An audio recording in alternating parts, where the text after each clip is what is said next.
Kunlarning isishi bilan bog'liq yana bir mavzu attraksionlar, ulardan foydalanishga ehtiyojning ortishi. Lekin xavfsizlik nazorati qay darajada? Batutlar misolida mavzuni o'rgandik.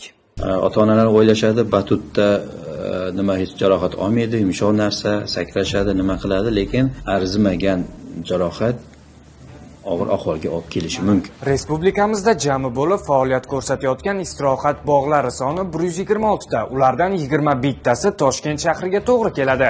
Aytaylik, istirohat bog'larining barchasida tadbirkorlar tomonidan batutlar o'rnatilgan.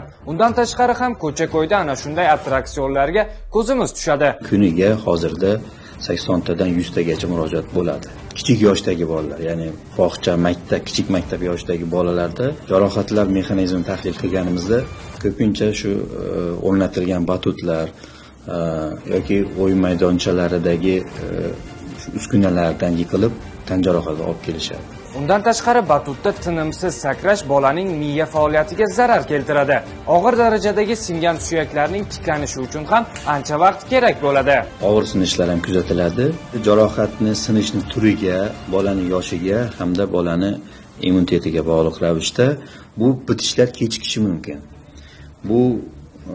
Bu paytda masalan shu aytganingizdek 3 oydan 6 oygacha davom qiladi. Batut o'rnatayotgan tadbirkorlarning attraksioni hech qanday tekshiruvdan o'tkazilmaydi. Ular shunchaki istirohat bog'i bilan to'g'ridan-to'g'ri shartnoma tuzishadi xolos.